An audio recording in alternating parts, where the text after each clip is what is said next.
conversar sobre casamento, crise no casamento. Todos que se unem em matrimônio, queridos, se unem para serem felizes. Ninguém casa com desejo de ser infeliz, né? Todos que casam, casam com desejo de ser feliz no casamento. Ninguém se une em matrimônio para ter então um casamento frustrado, com algumas crises, com algumas dificuldades. Mas essas crises são normais e naturais e virão estas que você está passando e muitas outras crises também. Mas o que é que faz toda a diferença em um relacionamento? É a resiliência, é o poder que temos para superar essas crises, é a resiliência que vai nos fazer mais fortes para sermos vencedores nestas crises. Mas ao passar do tempo, alguns casam aí, com o passar do tempo, vem as crises, a dificuldade, começa a faltar o açúcar, começa a faltar o sal, começa a faltar algumas coisas lá no relacionamento e parece que o casamento vai ficando sem graça. Quando você casa, nos primeiros meses ou nos primeiros dias é mar de rosa. E muitos pensam que vai ter um casamento como aquele que já leu em diversos contos de fadas. Como nos filmes da Bela Adormecida, né? Que o príncipe encantado vem no cavalo branco galopando para dar o beijo de amor. E aí alguns imaginam que este príncipe vai chegar na igreja de cavalo branco e tudo. Só que no meio do caminho o príncipe caiu do cavalo e chegou só o cavalo e você casou com esse cavalo que chegou. E aí às vezes você quer ter uma situação de felicidade, mas o seu cônjuge não lhe proporciona este momento de felicidade. Mas vamos lá. Muitos casamentos hoje já começam da maneira errada. Eu tenho visto alguns casamentos, alguns casais que dizem o seguinte: vamos casar, se não der certo, a gente separa. Queridos e queridas, um relacionamento que começa com um pensamento como este deveria ser um casamento não realizado. Se você não está se unindo em matrimônio com alguém que você diz que ama, com o desejo de viverem juntos a vida inteira, já pensando num divórcio posterior, é melhor que não case. Sabe por quê? Porque você já está casando sem a resiliência, sem a liga ideal para que você seja forte para vencer a crise. Se antes de começar as crises, no momento auge do relacionamento, do casamento, você já pensa em se separar, imagina então quando vier a primeira crise. E aí alguns escritores estudiosos falam sobre crise do segundo ano de casado, dos 5 anos de casado, de 10 anos, de 14. E aí parece que essa crise nunca acaba, parece que é a curva do coronavírus, né? Que nunca para de crescer os números. As crises, elas são normais e naturais em qualquer relacionamento. Pensar assim, já em casar e se não der certo divorciar, é casar ou se unir a uma sociedade que já está falida. Casamento é uma sociedade, como eu já falei aqui em algum outro momento, em outra live, que o casal unem-se para viver feliz a vida inteira. E já começar um relacionamento com um pensamento negativo não é a melhor fase disto aí. Olha só, começar um casamento com pensamento de divórcio não é o melhor momento, a melhor maneira de começar. Vocês precisam começar um relacionamento pensando em ser resiliente toda a vida. Algumas pessoas têm dito assim: pastor, faça uma live para solteiros. Esta também é uma live para solteiro. Apesar do tema ser falando casamento em crise ou como vencer a crise no casamento, isto é também e muito importante para os solteiros. Queria eu ter a oportunidade, enquanto solteiro, de ter ouvido diversas palestras ou diversas mensagens voltadas para a felicidade do casamento. Talvez eu teria um conhecimento muito maior, uma bagagem muito maior para os meus primeiros anos de casado. Então você que é solteiro, esta palestra também é para você, porque vai lhe ensinar dicas de você prosseguir após o casamento. Eu já falei aqui que a autora do livro Nancy Van Pelt, a autora Nancy Van Pelt do livro Feliz no Amor, diz o seguinte, que o erro de muitos casamentos chegarem ao fracasso é porque muitos se apaixonam, se casam e presumem que tudo já aconteceu ao fim doce. E aí não tem mais o romantismo, não tem mais o relacionamento de namoro, não tem mais o galanteio, não tem mais aquela busca intensa que tinha anteriormente quando eram namorados. Então olha só, como podemos então vencer as crises no casamento? Talvez o seu casamento neste momento esteja uma grande crise. Mas essa crise pode ser superada, pode ser vencida. E quais são os passos para nós vencermos a crise do casamento? eu vou falar aqui quatro coisas básicas do que podem trazer crise para o seu casamento, ocasioná-la, para você evitar. E se você estiver passando por ela, eu vou te dar 4 antídotos para que você evite ou para que você cure esta enfermidade. Primeira coisa, olha, é egoísmo. Egoísmo destrói qualquer casamento ou causa crise no casamento. Mas antes de continuar, eu quero ler um texto da Bíblia e antes de ler eu quero convidar você a refletir e a orar a Deus. Feche seus olhos nesse momento, vamos falar com Deus. Grandioso Deus e eterno Pai, muito obrigado, Senhor, porque nesta noite temos a oportunidade de ouvirmos a Tua palavra. Por favor, continua conosco, em nome de Jesus. Amém. A primeira coisa que ocasiona crise grande no casamento, gigantescas discussões no casamento, é o egoísmo. Quando vamos para o livro de Tiago, capítulo 4, verso 1 ao verso 3, nos dita a seguinte coisa: de onde procedem guerras e contendas que há entre vós? De onde senão dos prazeres que militam na vossa carne? Cobiçais e nada tendes, matai e invejai, e nada podeis obter. Viveis a luta e a fazer guerras, nada tendes, porque não pedis. Pedis e não recebeis, porque pedis mal, para esbanjar os vossos próprios prazeres. Olha só, queridos, uma das coisas que ocasionam crise gigantesca hoje no relacionamento, no casamento, é unicamente o egoísmo. Muitos são egoístas e o egoísmo é o grande causador de guerra nos últimos dias na nação e muitas guerras hoje dentro da própria casa, no próprio lar. Brigas são causadas em muitos lares por causa do egoísmo.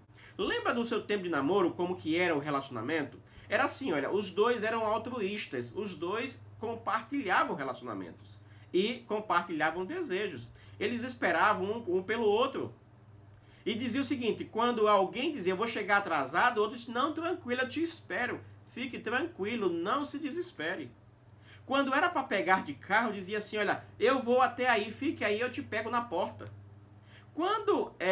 Quando iria se arrumar para sair para alguma festa, para algum lugar, eles ficavam tranquilos. E o outro dizia o seguinte, olha, não se preocupa, fique calmo, se arrume, leve o tempo que for. Mas você já percebeu depois que casou? Depois que casa, as coisas vão mudando e com o passar dos dias e anos, as situações do relacionamento vão evoluindo para situações que às vezes não é positiva. E aí aquele agora que pegava a moça na porta de casa, diz assim, olha, atravessa a rua que é mais fácil para eu te pegar. Olha, não precisa se arrumar tanto não, senão vamos chegar atrasado. Você vai demorar? Então eu vou, depois você vai. Então, estas situações ocasionam muitas crises no relacionamento. Então, olha só, a realidade é que trabalhamos muito mais, nos esforçamos mais para começar um relacionamento do que para mantê-lo. Se você olhar para o seu tempo de namoro, de relacionamento, você vai ver o seguinte, que no início do namoro, vocês se esforçavam muito mais. O cara andava 2, 3 quilômetros a pé para encontrar a namorada. Ela fazia cartas de amores gigantescas. A ligação quase nunca desligava, mesmo que a conta de telefone no final do mês fosse muito alta. Mas ficavam os dois no telefone assim, ó. Ei, desliga aí. Não, eu vou desligar. Não, desliga aí. Não, tá bom, então. No 3 você desliga. A gente desliga, tá bom? 1, 2, 3. Você não desligou, não? Então era assim o relacionamento. Então o que é que acontece é que em muitos momentos nós damos mais ênfase ao começar um relacionamento de que a ênfase de mantê-lo.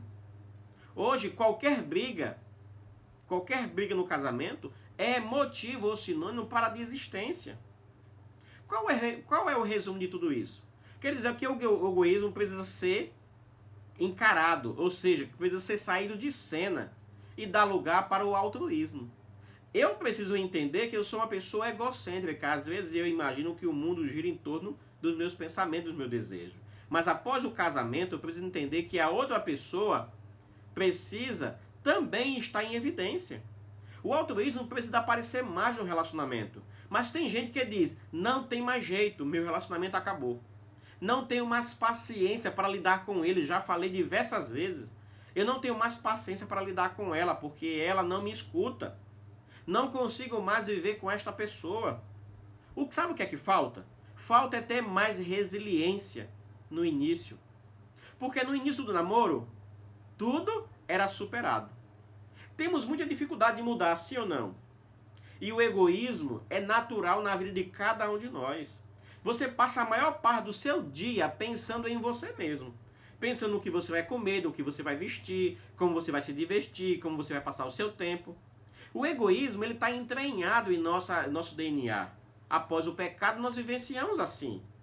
Então, olha só, o egoísmo ele é cultural. As propagandas hoje de televisão diz o seguinte, que você deve pensar mais em você, diz que você tem que ter um tempo para você, valorizar mais você.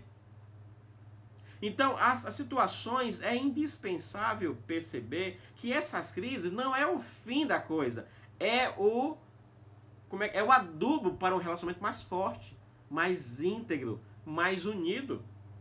Vivemos a maior parte do tempo hoje fazendo uma escolha para nós mesmos, pensando em nosso favor. Agora, sabe que Cristo não pensou assim? Cristo vivenciou ou viveu sua vida em torno de você e para você. Ele veio a este mundo unicamente por você.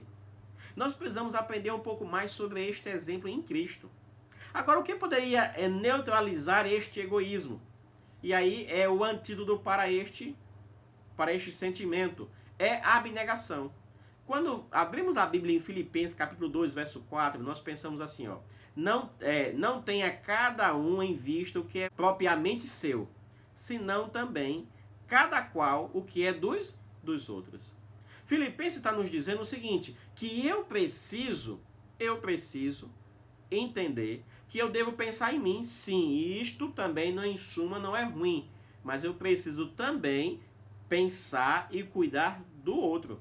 A abnegação é fazer um pouco menos para mim e um pouco mais para o outro. A família, queridos, é o melhor lugar para testar ou amadurecer a sua abnegação. É onde aprendemos a ser abnegado. Com o cônjuge é muito difícil. É muito mais fácil alguém ser abnegado para com o filho. Você vê, por exemplo, uma mãe. Uma mãe deixa de se alimentar para ver saciada a fome do filho.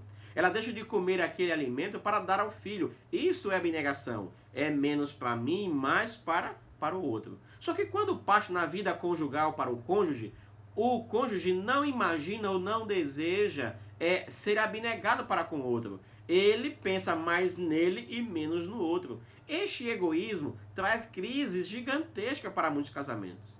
Eu já ouvi alguns relatos de casais dizer assim, pastor, não dá mais para continuar, pastor, eu não aguento mais. Eu já falei tantas vezes isso, já falei tantas vezes aquilo, e aí dá vontade de fazer a pergunta, mas quantas vezes você cedeu nesta situação? Quantos de nós agimos assim, com egoísmo? A abnegação é um momento que está certo em nossa vida para a felicidade. Precisamos silenciar em muitos momentos e, mesmo estando com a razão, ficarmos em silêncio. Eu não quero aqui dizer que você tem que neutralizar os seus desejos, suas vontades, os seus sonhos, os seus planos. Mas é imaginar que a felicidade do outro no casamento também é a tua felicidade. Queridos, o egoísmo traz crise gigantesca para o casamento, mas a abnegação e o altruísmo supera todas as crises. Segunda coisa que pode trazer crise no seu casamento é o orgulho. Você já ouviu alguém orgulhoso? Você já viu como que é a vida de alguém que é orgulhoso? Ele não é feliz com nada. E aí o livro de Provérbios, capítulo 16, verso 18, nos diz o seguinte, a soberba procede à ruína, e a altivez do espírito, a queda. O egoísmo, ou melhor, o orgulho, se manifesta de muitas maneiras. Pode ser uma crítica, pode ser a teimosia, a dificuldade de pedir desculpa, perdão. Algumas pessoas que são orgulhosas, ela não concede perdão e nem tampouco aceita o perdão. O problema do orgulho é que ele traz crise para o casamento. Todo mundo vê uma pessoa orgulhosa, menos ela mesma. Nós vemos o orgulho da outra pessoa, mas nunca vemos o nosso próprio orgulho. Nós vemos alguém quando está se portando ou tendo uma atitude orgulhosa, mas a gente nunca nos vê como uma pessoa orgulhosa.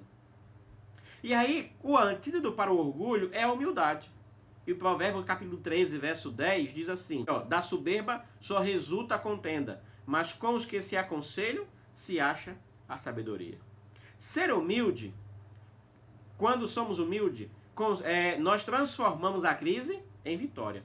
É necessário reconhecer nossos erros, porque nós também erramos. É necessário nós entendermos que não é somente a outra pessoa que é orgulhosa.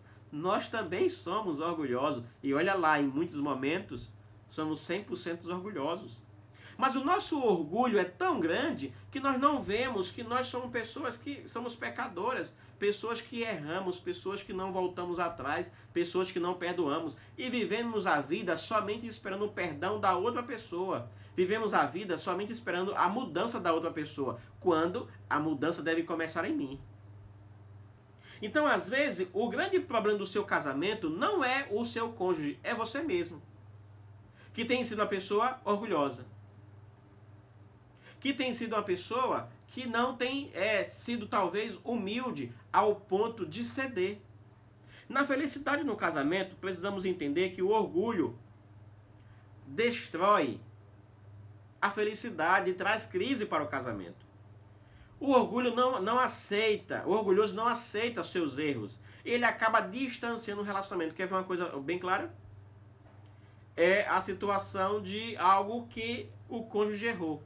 E aí ele fez algo errado e ela vai dizer para ele que ele estava errado, ele não aceita. E aí começa-se uma grande dificuldade de crise. Começa ali então uma grande discussão por uma coisa que era somente reconhecer, verdadeiramente eu errei. Esta crise ou esta discussão poderia entrar em um fim se alguém fosse humilde o suficiente para reconhecer o quanto está errado. Reconhecer seus erros não é vergonhoso, é uma oportunidade de recomeçar, de ser feliz. Alguém que reconhece é mais feliz, então alguém que é mais humilde, ele tem mais felicidade. Então assim, eu preciso de forma bem clara entender que o relacionamento conjugal não é difícil se eu olhar por uma perspectiva de felicidade. Só que às vezes eu boto muita culpa na outra pessoa, enquanto o grande defeito está em mim. A terceira coisa que traz crise ao relacionamento é a insegurança. E aí quando nós lemos o sábio Salomão em Provérbios capítulo 29, verso 25, ele diz o seguinte: quem teme ao homem, arma cilada, mas o que confia no Senhor está seguro. Insegurança traz crises diversas no casamento e leva ao divórcio. O medo da opinião das outras pessoas traz crise para o relacionamento. O medo e insegurança pode destruir seu casamento. Algumas pessoas ficam inseguras e aí traz algo que é destrutivo para o relacionamento, o ciúme. Entra em cena então o ciúme e ele reina sobre o relacionamento. Porque a pessoa se sente tão insegura, ele vai encontrar alguém mais bonita, ele vai encontrar outra pessoa mais jovem, vai encontrar outra pessoa que fale assim, que faça desse outro jeito. Você precisa no seu relacionamento ser tão segura com aquela pessoa que no início do namoro você tinha segurança. O ciúme não leva à felicidade de nenhum relacionamento, seja ele matrimonial ou seja ele de amizades. Quantas pessoas já perderam diversas amigas e amigos por ser ciumento? Ninguém pode ter amizade com aquele meu amigo. Ele deve ser somente e unicamente o meu melhor amigo. Não pode ter relacionamento com nenhum outro. A vida não é assim. Você está vendo o orgulho entrando em cena novamente? E a insegurança vindo e sendo alicerçado por essas situações? Então, quando é assim, o orgulho, então, vai trazendo outros requisitos de sentimentos que trazem crise para o relacionamento. A insegurança é um desses. Eu preciso confiar inteiramente na outra pessoa. Eu preciso me dedicar ao ponto para que a outra pessoa possa confiar também em mim. Porque a Bíblia diz que é dando que nós recebemos também. Então eu dou segurança para outra pessoa e recebo segurança. A insegurança traz aí as grandes crises do relacionamento através do seu ciúme. Queridos e queridas, não é possível controlar os outros. Não é possível. Quando somos inseguros é porque temos medo de duas coisas. Então olha o que acontece. A insegurança traz à tona duas grandes coisas. Primeiro, é exposição. Segundo, rejeição. Então, é o medo da exposição e o medo da rejeição. Rejeição porque tem medo que as pessoas descubram sua verdadeira realidade e sua situação. Vejamos um pouco quando Deus foi até o Jardim do Éden para encontrar com Adão e Eva.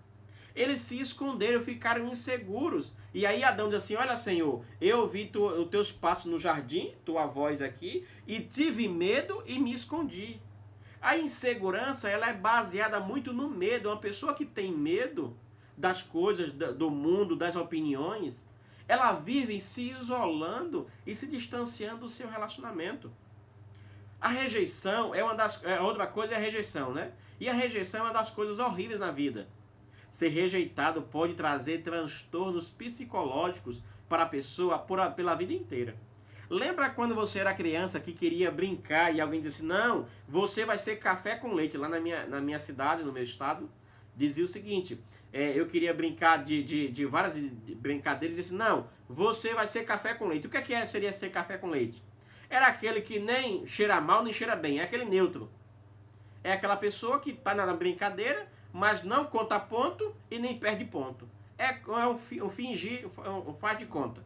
Então a pessoa que é rejeitada na infância cresce com medo e com ressentimento com essa insegurança. E quando adentra um relacionamento, tem medo de amar, tem medo de se entregar, tem medo de confessar os seus sentimentos, tem o medo de ser rejeitado, tem o medo de ser distanciado da realidade.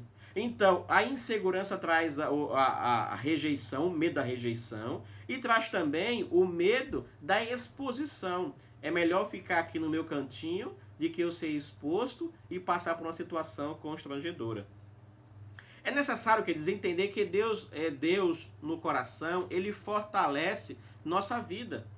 É necessário que Deus no coração fortaleça para que eu possa ser uma pessoa mais segura no relacionamento. Ninguém teve um curso de se relacionar com outras pessoas. Nós vemos curso de diversas formas. Cursos sobre situações para conseguir emprego, situações de falar bem em público, cursos para ser engenheiro, professor, entre outras coisas. Mas de maneira nenhuma nós vemos curso para termos bons relacionamentos, e principalmente no casamento. Olha só, o que anula então essa insegurança? O que é que a insegurança ela traz crise para o casamento, mas o que pode solucionar essa insegurança? É ali então o amor. 1 João capítulo 4, verso 18 diz assim, no amor não existe medo, antes o perfeito amor lança fora o medo. Ora, o medo produz tormento, logo, aquele que teme não é aperfeiçoado no amor. O amor, queridos, supera qualquer crise e insegurança, pois o amor lança fora este medo. Nós vemos lá em Corinto dizendo que o amor não é ciumento. Muitos casais vivem sem praticar o amor conjugal. A dor de cabeça de muitas mulheres traz, sinceramente, situações constrangedoras para o homem. E aí, homem, um antídoto para essa dor de cabeça de sua esposa é ter no bolso sempre uma cartela de Dorflex, já falei aqui, né? Então, é indispensável ter este meio de relacionamento e de estarem mais perto um do outro. O amor nos leva a nos entregar para a felicidade do outro, queridos. Quando namoramos, o amor muitas das vezes é demonstrado de várias maneiras e de maneira simples da vida. Sabe como? É demonstrado por uma palavra de afirmação. Eu te amo, você é linda, você é lindo, você é o homem mais maravilhoso da face da terra, você é a mulher mais formosa do mundo. Então o amor ele é demonstrado por pequenas palavras de afirmações. Mas hoje eu conheço muitos casais que não trocam mais as palavras de afirmação. Trocam-se palavras, mas de negação. Seu imprestável, você nunca faz nada que eu peço, você nunca aprende. Essas palavras faz com que tragam a crise para o relacionamento. Aquilo que o amor constrói, aquilo que o amor fortalece, essas palavras de negação traz aí a complicação para o relacionamento. Então o amor ele pode ser demonstrado de várias maneiras, com uma pequena cartinha. O amor pode ser demonstrado de várias maneiras, com uma cartinha simples, em um simples pedaço de papel, por algumas palavras de meu bem, eu te amo, meu bem, você é especial para mim. É fazer a janta em algum momento. É você fazer algo especial para outra pessoa. Coisas simples. Coisas simples traz muita felicidade. Então assim, o amor ele pode ser demonstrado de forma muito simples. Ao preparar a janta, ou um jejum, o almoço, ao varrer a casa. Isso são palavras de afirmações, uns simples presentes que não precisa ser caro. Já falei aqui, você, homem, pode dar diversas flores para sua esposa. Não tem dinheiro para conseguir flores? Consegue aí nas praças e nos jardins aí no meio da rua. Tem muitas árvores de flores aí. Você pode colher algumas flores aí e levar para casa. Só não diz a tua esposa de onde foi. Então assim, o amor pode trazer muita estabilidade para o relacionamento. Só que muitos não imaginam ou não desejam serem assim. E aí dizem, não tem mais jeito. Quem não tem mais jeito é você que está dizendo que não tem mais jeito. Porque é você que fechou a mente para um relacionamento que era dos sonhos quando começou. Mas você investiu mais tempo quando iniciou o relacionamento do que durante o relacionamento. Um casamento para chegar ao fim não é da noite para o dia. São pessoas que desistiram de amar. E desistir de amar é desistir de Deus. Porque Deus é amor. Desistir de amar no casamento é desistir de ser vitorioso, de ser resiliente, de ser feliz.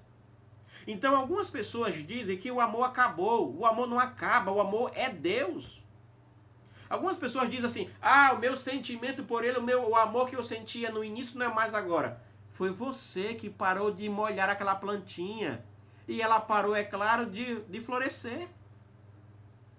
Alguns casamentos chegam ao fim por falta de investimento no próprio relacionamento. É falta de cuidado um para com o outro. É muito orgulho, é muito ciúme, é muito medo, é muitas outras situações que trazem mais crise do que os remédios para a crise.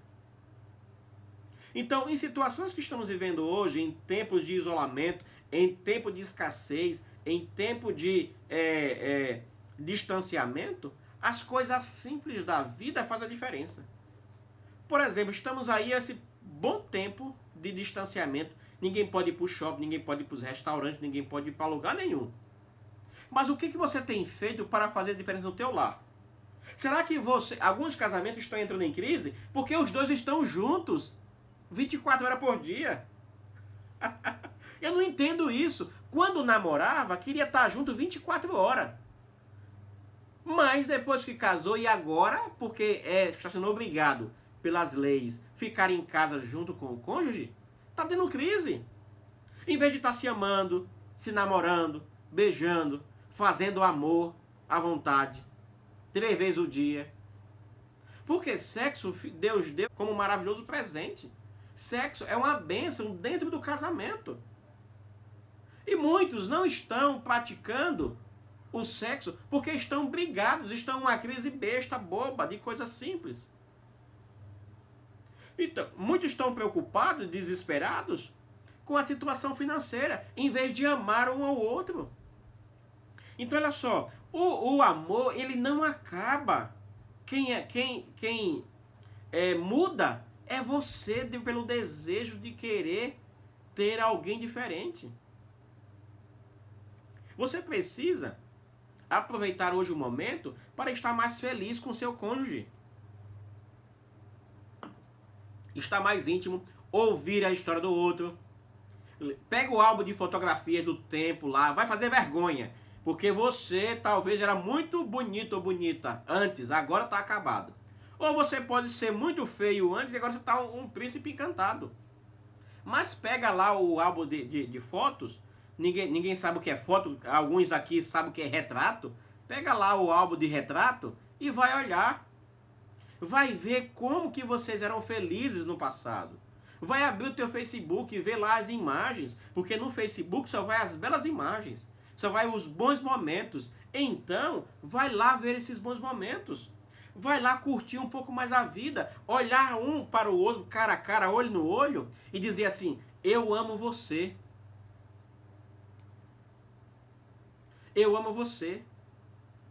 Precisamos dizer isto. E olha só, vamos para o quarto e último item que causa aí então a crise no casamento. É ressentimento. Ressentimento. Livro de Jó, capítulo 5, verso 2. Diz assim, porque a ira do louco o destrói, e o zelo do tolo o mata. E aí eu escuto algumas pessoas dizer assim, eu não aguento mais fazer tudo para ele ou para ela e não receber. Eu não aguento mais ser maltratado. Eu não aguento mais ser desvalorizado. Eu não aguento mais isso ou aquilo outro. Ressentimento. O que destrói um casamento é ressentimento. Ressentimento traz crise para o relacionamento. O ressentimento traz crise de tamanha proporção que muitos desistem e usam as desculpas pelo maltrato, desculpa pelo esquecimento, desculpa por não ser lembrado, desculpa porque não ganhou o presente. Mas no tempo de namoro, essas coisas também aconteciam. Ou vai me dizer que todo mundo aqui que é casado hoje namorou e nunca brigou? Namorou e o cônjuge ou o namorado ou namorada nunca esqueceu da data de aniversário? Vai dizer que nunca ficou sem ganhar um presente? Então essas coisas já aconteciam no tempo de namoro. E por que você casou tendo tudo assim? Porque algumas pessoas casam, queridos, e pensam o seguinte, não, quando eu casar ele vai mudar. Quando eu casar ela vai mudar. Não vai. Vai mudar para pior. Porque no relacionamento é assim, quem não casou quer casar. Quem já casou às vezes quer correr. Quem não viu quer ver. E quem já viu não quer ver. Então assim, muitas pessoas vivem com ressentimento. Ele me magoou muito. Ela já me magoou muito. Eu não consigo mais perdoar. Tá vendo aí? Então o defeito não está no outro. Nós somos muito egoístas. E um egoísmo pensa que tudo tem que girar em torno dele mesmo. Uma pessoa orgulhosa pensa que só o outro que erra. Aí alguns dizem assim, não aguento mais ser esquecido ou esquecida. Mas será que nós não esquecemos do outro? Então assim, olha, o ressentimento traz crises grandes para o casamento. E é necessário que entendamos que seremos magoados sim, pelo cônjuge, pelo pai, pela mãe, pelos filhos, pelos amigos, por todos que estão ao nosso redor. Porque ninguém que vive distante de nós vai nos machucar ou nos magoar. Alguém nos magoar, isso é normal e natural. A grande diferença é o que é que você vai fazer com esse ressentimento, com essa mágoa. A grande diferença está em como você vai reagir a esse sentimento. O problema, querido, não é a mágoa, mas é o que você irá fazer com esse sentimento. Porque muitas pessoas começam guardando mágoa. Ele levantou, não falou comigo. Ele acordou hoje, não me deu um bom dia. Ele chegou do trabalho e não me disse nada. Ela esqueceu de me dizer eu te amo. É sempre o outro, sempre o outro, sempre o outro. Se formos botar todos os casamentos do lado um do outro, e os casais conversando, o que traz crise para o casamento, vamos ver que tudo está em comum acordo. Todos vão dizer as mesmas coisas, vivendo realidade diferente. Porque quando eu falo da outra pessoa, eu não falo dela, mas eu falo de mim. Eu falo muito mais dos meus sentimentos do que do sentimento da outra pessoa. Quer ver um exemplo? Pega num pedaço de papel e vá botar os seus defeitos nele. Você acha 1, 2, 3, no máximo 4. Vire a folha e no outro lado da folha vai escrever os defeitos do seu cônjuge. Ah, você vai pedir mais 2, 3 folhas depois. Porque isso o ser humano, ele olha para ele como sendo perfeito e para o outro como sendo aquele que tem todos os erros. Então, o ressentimento, ele atrapalha a felicidade. Quero trazer um exemplo claro para vocês da Bíblia. Filho pródigo. Muitos de vocês conhecem essa história. Quem não conhece pode acompanhar no livro de Lucas, capítulo 19. Conta-se a história de um homem que tinha 2 filhos. O mais jovem disse ao pai: pai, eu quero a parte da herança que é meu por direito.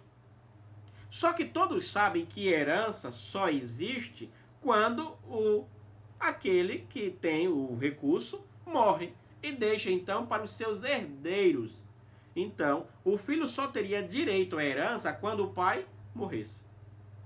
Só que o que acontece? O filho pede a herança antecipada, ou seja, ele diz que o pai está morto, mesmo o pai estando vivo. E este jovem pega todo o seu recurso que não lhe pertencia ao pai, e ele vai agora viver a vida como ele acha melhor.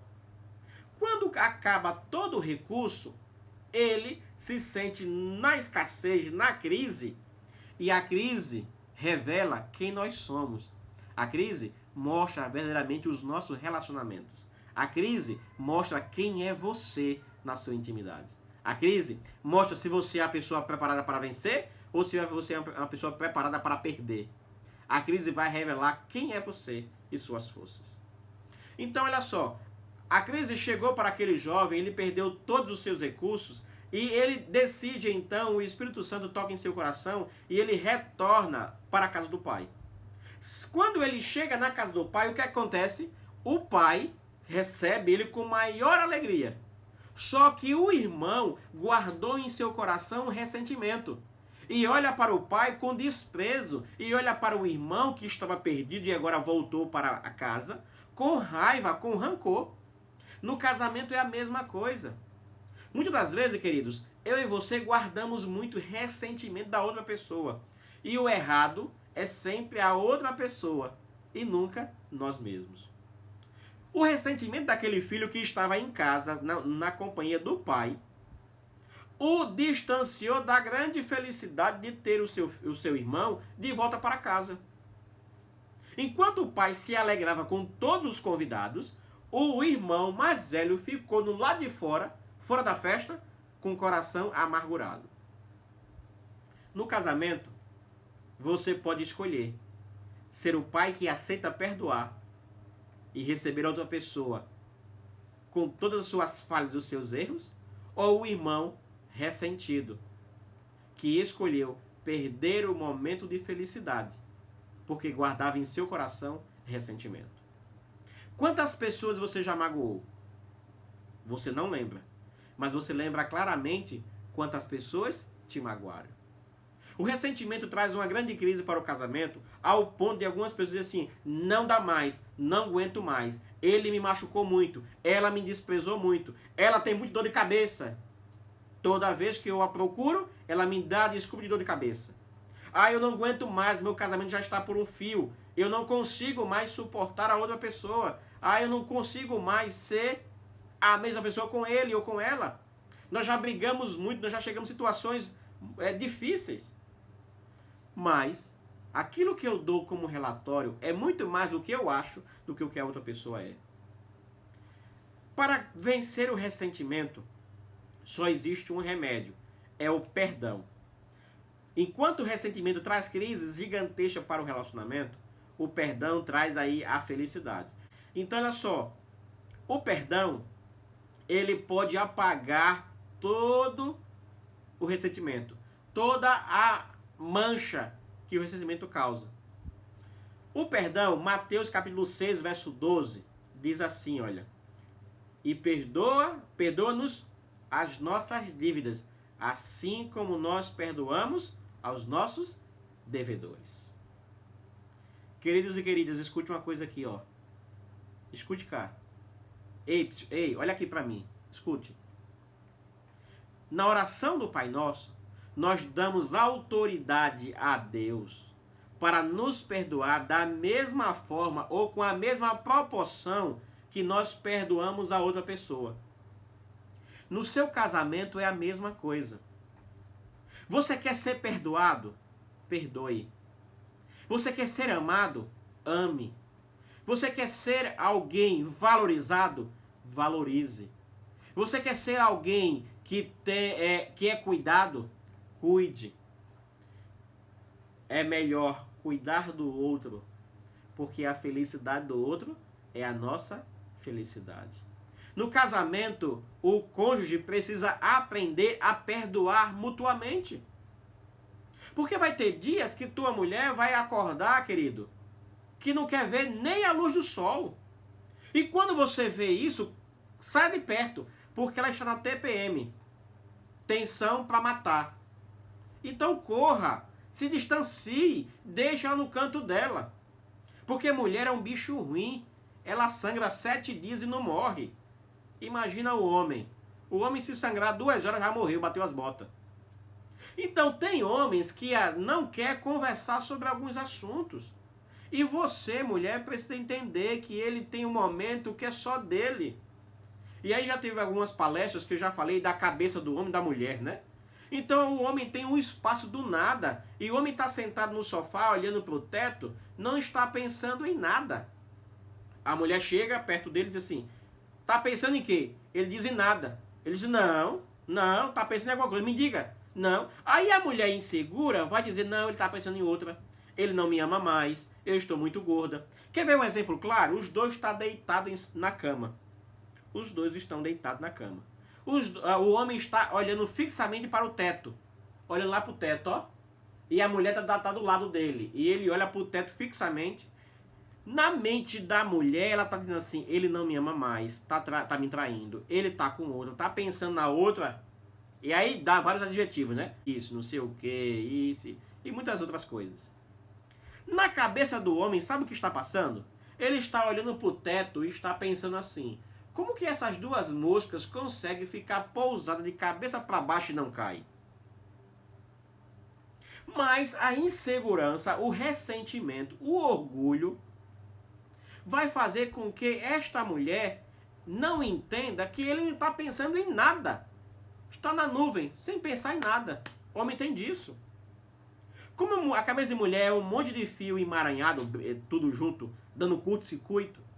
Porque a mulher começa a falar do João, que caiu ali na rua, que machucou a perna, que depois ele estava na faculdade, dando aula, e que quando saiu ele acabou sendo assaltado. E aí você pergunta, quem? O João, de 2 anos de idade? Não, eu estou falando do José, que foi para a faculdade, e lá ele é professor, agora foi promovido a professor. E ele foi... Não, aí é o Joaquim. Joaquim, quando saiu de casa, na porta de casa foi assaltado. Ela mistura as coisas e o que o homem fica sem entender nada.